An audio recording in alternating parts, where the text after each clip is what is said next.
কূটনীতিকদের দেশ ছাড়ার মতো কোনো পরিস্থিতি তৈরি হয়নি। দু এক দিনের মধ্যে পরিস্থিতি স্বাভাবিক হবে। আগামীকাল বিধ্বস্ত সরকারি কার্যালয়গুলো বিদেশি কূটনীতিকদের দেখানো হবে। দুপুরে পররাষ্ট্র মন্ত্রণালয়ে সংবাদ সম্মেলনে পররাষ্ট্রমন্ত্রী ডক্টর হাসান মাহমুদ আরও বলেন, ডক্টর ইউনূস বিদেশি রাষ্ট্রের হস্তক্ষেপ চেয়ে যে বিবৃতি দিয়েছেন তা রাষ্ট্রদ্রোহিতা শামিল।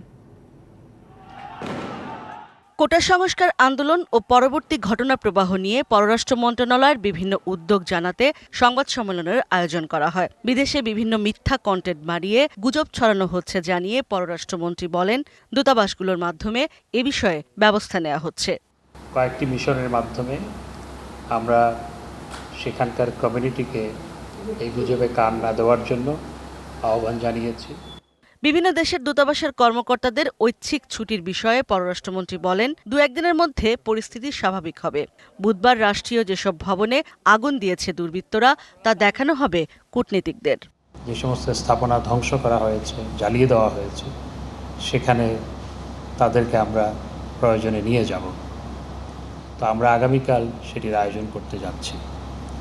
আমরা তাদেরকে সেই স্থাপনাগুলো পরিদর্শন করাবো। দু একদিনের মধ্যেই পরিস্থিতি স্বাভাবিক হবে।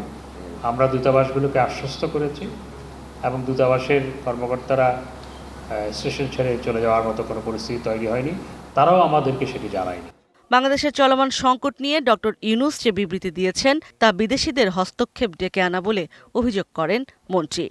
তার যে বিবৃতি, এই যে রাষ্ট্রের উপরে হামলা, সেই হামলার কোনো কন্ডেম তিনি করেননি এবং বিদেশি বিশ্বনেতাদের এ ব্যাপারে আপনার উদ্যোগী হওয়ার আহ্বান জানিয়েছেন।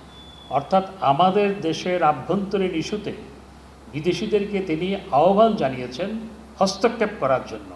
এটি রাষ্ট্রবিরোধী। সংঘাতে মৃতের সংখ্যা কত তা বিদেশে যেভাবে ছড়ানো হচ্ছে তা নিয়ে স্বরাষ্ট্র মন্ত্রণালয় কাজ করবে বলে জানান হাসান মাহমুদ। মৃতের সংখ্যা নিয়ে যেহেতু বিষয়টি স্বরাষ্ট্র মন্ত্রণালয় দেখছে, সুতরাং স্বরাষ্ট্র মন্ত্রণালয় এটি নিয়ে কাজ করছে।